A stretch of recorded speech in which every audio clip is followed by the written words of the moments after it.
Hello hello hello पप्पा, happy retirement, congratulations. तुमच्या ह्या एकदम मेमोरेबल दिवसाला अजून मेमोरेबल करायला शंतनूने खूप खूप खूप चांगलं सरप्राईज प्लॅन केलं आहे. आणि मला माहिती आहे की तुम्ही एक पोएट आहात, सारखा प्रयत्न करता पोयम लिहायचा. सो म्हणून मी विचार केला माझ्या स्पीचमध्ये मी हे स्पीच स्टार्टच करेन एका पोयमने, आणि this poem is dedicated to you. पहाटेचा कोंबडा ओरडायचा आणि तू उठून निघायचास. डबा फाईल स्वप्नांची झोळी हातात घेऊन चालायचास. घड्याळाच्या काट्यावर तुझं आयुष्य तास मिनिटात बांधलेलं. पाऊस ऊन वाऱ्याच्या झोतातही कर्तव्याशी नातं जोडलेलं. कधी थकलास कधी दमलास, पण हार मात्र कधी मानली नाही. प्रत्येक दिवस तुझ्या परिश्रमाने एक नवी कहाणी लिहिली जाई. आज ती घड्याळाची साखळी तुटली, वेळ तुझ्या मर्जीने वळते. जीवनाच्या मेहनती पानावर आनंदाची अक्षरे उमटते.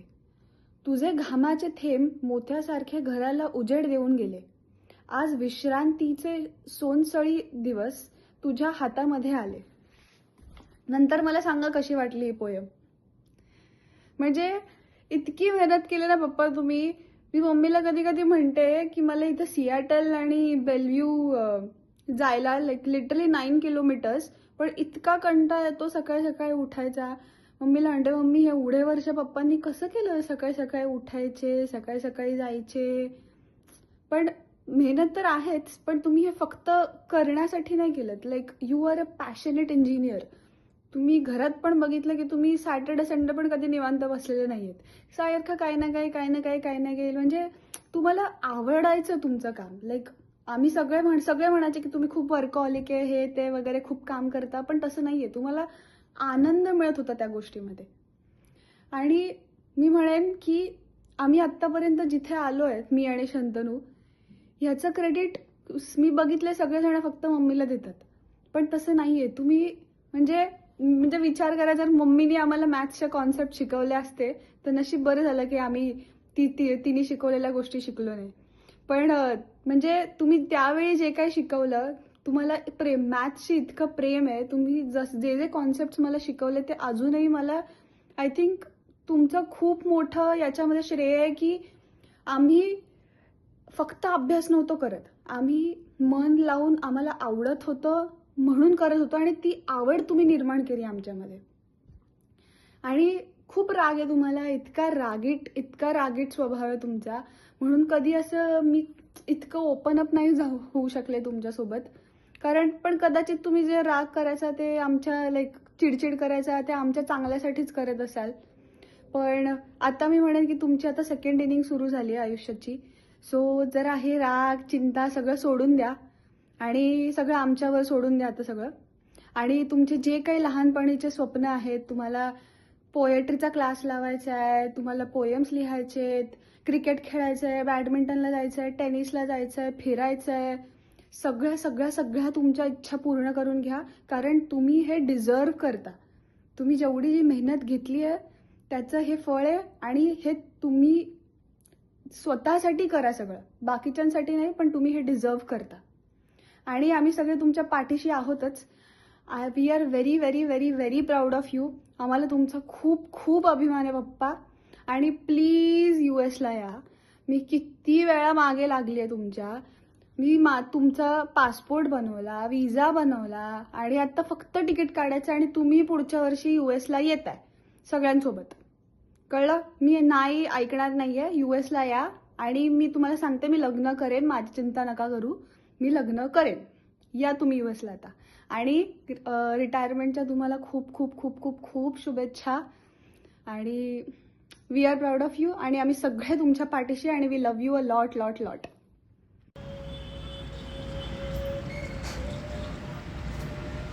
चला, फायनली कष्टाचे दिवस संपले. आता आरामच आराम. तसं कुठे तुम्ही आरामात बसता, घरातली कामं हळूहळू छोटी कामं काढणं.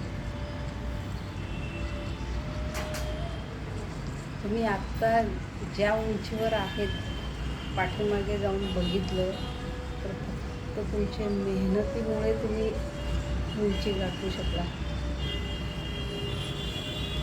त्याचं रिसिप्ट पण बरेच तुमच्यापर्यंत पोचले. तुमची मुलं आता कुठल्या उंचीवर आहेत.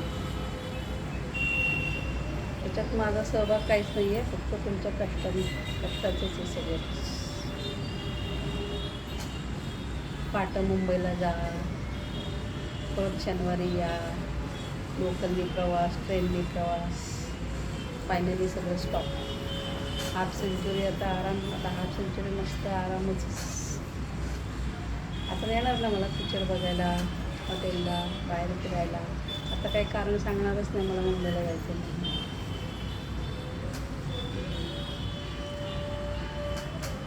कसं तुमच्याबरोबर आम्ही घरातलेच लहानापासून मोठ्यापर्यंत सगळ्यांनी कष्टच केले. कष्ट करत करतच आपण मेहनत करत इथपर्यंत आलो. तसं मी काही केलं नाही, माझं नाही, सगळ्यांचं सांगते मी. पोरं अभ्यास करत त्याच्या एवढ्या उंचीवर आज पोचले. तुम्ही लहानपणापासून कष्ट करत आता तर काय रो हाऊस घेतला तुम्ही. मग आता आपण जाऊ दे, रो हाऊसला पण काय नाव द्यायचं, तर सार्थक का स्वप्न शिल्प. आपण तेच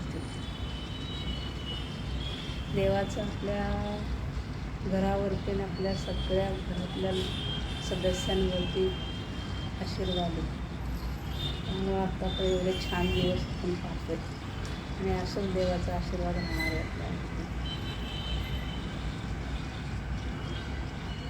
चला मग एन्जॉय, हॅपी रिटायरमेंट.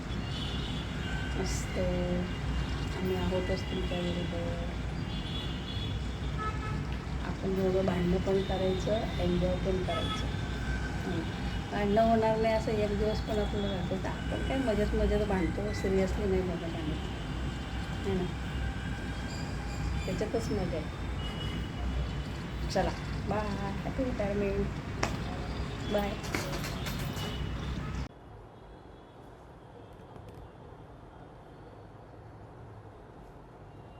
चालू आहे का? अच्छा. हॅलो बॉस, बरेच दिवस झाले रिटायर होऊन. मी शेवटचा होतो व्हिडिओ बनवायला ॲज युजल. काय म्हणताय? आता ती शाईनला किक मारायची गरज नाही सारखी. अजून काय, आता ते शाईनला किक मारायची सारखी गरज नाही. प्रगती डेक्कन त्याची धावपळ नाही. रात्री अपरात्री ते केबल टाकणं त्याची गरज नाही. रात्रीच्या डब्याला काय आहे ते फोन करून विचारण्याची म्हणजे टेन्शन नाही. सिंग परब यांचं फोनची पण कटकट नाही. आता बस, आता आराम. मला लहानपणी कोणी पण विचारलं किंवा मुंबईबद्दल असं काही कुठून उल्लेख झाला बोलण्यात वगैरे किंवा कुठून कानावर पडलं, तर पहिली गोष्ट हेच डोक्यात यायचं की अरे रे माझे पप्पा आहेत मुंबईला. तर बघता मला पण 8 वर्ष होतील आता. 7 वर्ष झालेत मुंबईला येऊन. मला कधी असं वाटलं नाही की अनोळखी शहर आहे किंवा काय म्हणतात असं भीती किंवा अडचण वगैरे काय अशी येईल मला असं कधी वाटलंच नाही मुंबईत अजून पण. कारण मला माहिती आहे कुठे पण गेलो अनोळखी जागी वगैरे किंवा अनोळखी गोष्टीत मला माहिती आहे त्या पप्पांची सेटिंग असेल 100%. किंवा काही झालं तरी फोन करून सांगू शकतो मी पप्पांना, विचारू शकतो की अरे काय इथे काय कसं काय. तर त्याची मला गॅरंटी आहे नक्कीच. आणि आता मम्मीच्या डोक्यावरती टेन्शन आलं आहे की तुम्ही आला तिथे. आता सारखं ते घरात काही ना काहीतरी उद्योग चालू ठेवायचे. इंजिनियरचं आपलं डोकं असतं ते चालूच ठेवायचं. पण मम्मी तू पण नको टेन्शन जास्त घेत जाऊ गं. ते तुला चिडवतं त्याचं पण तू असं राग घेत नको जाऊ. आणि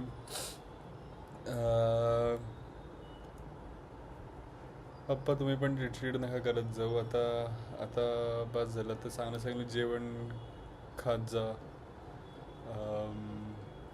ते रात्रीच वडापाव खाणं गरजेचं. वडापाव वगैरे खायची गरज नाही. भजी वगैरे खायची गरज नाही. काकड्या विकायचं नाही. आता रात्रीची झोप मोडून केबल टाकायचे नाही आहेत. आता छानपैकी AC लावून मस्त झोपा. बिलचं टेन्शन घेऊ नका अजिबात. नाहीतर काहीतरी चांगलं काम केलं, चांगले असे लक्झरी गोष्टी केल्या की तुमच्या डोक्यात तेच की अरे पैसे पैसे पैसे.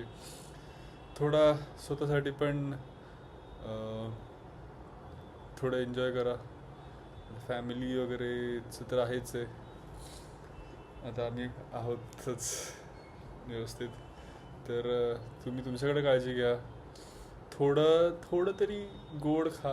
मम्मी बनवलेलं छानपैकी खीर वगैरे थोडं एन्जॉय करा. आता मस्तपैकी फुल ऑन एन्जॉय करा. मी तर म्हणतोय सॉरी. आणि हां, आणि टाकू आपण ती भजीची गाडी. तुम्ही मस्तपैकी भज्या विका गाडीवरती आणि मम्मी येऊन डबा देत जाईन तुम्हाला. चालेल. चलो okay. Happy retirement. Bye bye. Love you पप्पा. बाय.